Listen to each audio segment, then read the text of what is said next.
And I'm pleased to be working with him today as chairs of G7 today and partners on many other world issues. Thank you for being here, Olaf.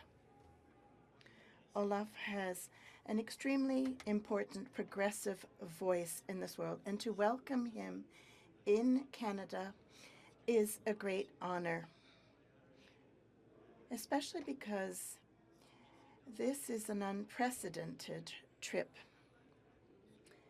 Germany has not come only with the Vice Chancellor, Robert Habeck, but it's also an opportunity to attend a summit, a big opportunity for both Canada and Germany to deepen their ties of friendship and the work we have before us here at home and worldwide. Progressive priorities, and we're here this week to continue the important work we've been doing over the past years on jobs, trade, and growing the middle class, on energy security and fighting climate change, because Canada can and will be a reliable supplier of the clean energy that a net zero world requires. And of course, we have lots to do, and we'll continue to work on protecting peace and democracy in Europe and around the world. We have taken the clear decision to make it crystal clear to Russia that this war has consequences for them. We have decided and set up unprecedented sanctions that have dramatic consequences on Russia's economy. No country in the world can survive without access to modern high-tech products in order to develop its economy in the future. Russia is basically cut off from such developments now, and we will continue to work together and move forward together in order to support Ukraine. And we do so with all the opportunities and possibilities we have. We have also cut off Russia from international financing and markets, and we see thousands of international companies pulling out of Russia already. Russia, of course, is trying to drive a wedge into the international community and those who have joined ranks to support Ukraine. So I would like to expressly thank Canada for making it possible to return an overhauled turbine to Germany.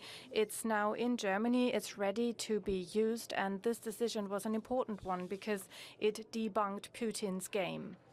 Of course, we also talked about the possible consequences Russia's actions have for energy supply in Europe and the world, and it is therefore important that we do what is necessary for the future. Firstly, make sure that we become a climate-neutral economy, that we develop our economy in a way that by the middle of the century we can be CO2 neutral in our industries. And part of this means that we use hydrogen as an important resource in the future, and that we develop it, that we produce it and distribute it across the globe. Canada will play a tremendously important role in developing green hydrogen in the future. So we are delighted that we have the opportunity to step up our cooperation in this field as well, because if renewable energies play a major role and if hydrogen plays a major role in energy supply in the future, Canada will be of utmost importance to the whole world. It can become one of the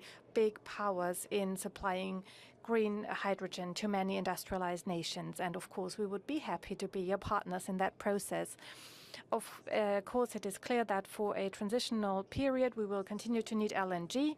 It is indispensable because we want to move out of our dependency of Russian gas supplies. And because this is the situation we find ourselves in, we need to do what we want to do and what we work together on, that is preparing for becoming climate neutral, and that we use renewable energy sources to generate power and electricity, that we use hydrogen, and also make sure that in a transitional period we have enough gas supplies available to become independent from Russian gas. Obviously, I fully agree and support everything that Olaf just said. The bottom line is we will be there to support Ukraine and Ukrainian people with what they need for as long as it takes. This is going to be, this is a process that we hope, and a war that we hope will end quickly, but it may not. And we will be there with the humanitarian support, the military support, the economic and financial support, as well as the support around reconstruction that is necessary. Because Ukraine is certainly fighting for itself, for its territory, for its people, for its right to decide what its future is every day against Russia. But they are also fighting for the rest of us, for the values that underpin democracies, people's sovereignty, people's territorial integrity. And that's why we are unequivocal that Putin must not win. We will continue to be there to stand up for our democracies. And yes, it is causing hardship around the world, hardship for us, but that is hardship caused by Vladimir Putin. He must be held accountable for it.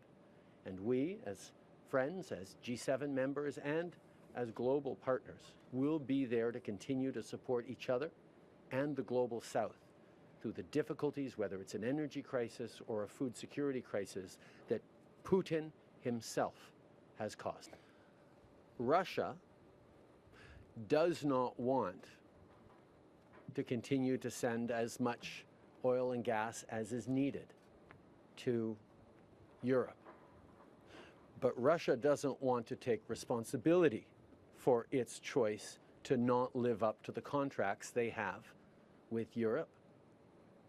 And so they are looking to blame anyone else, like Canada, for their not delivering on their obligations.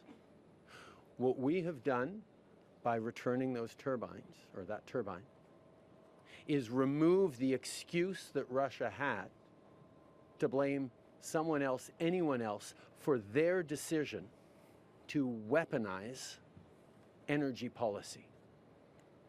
What Russia's goal is not just to create divisions amongst countries that are solid and steadfast in their support for Ukraine, but undermine public support for the strong stance that our countries have taken in support of Ukraine. And in that, we chose to take the difficult decision of returning those turbines because we do not want division in our steadfast support for Ukraine or lack of the political support in our democracies for doing the right thing.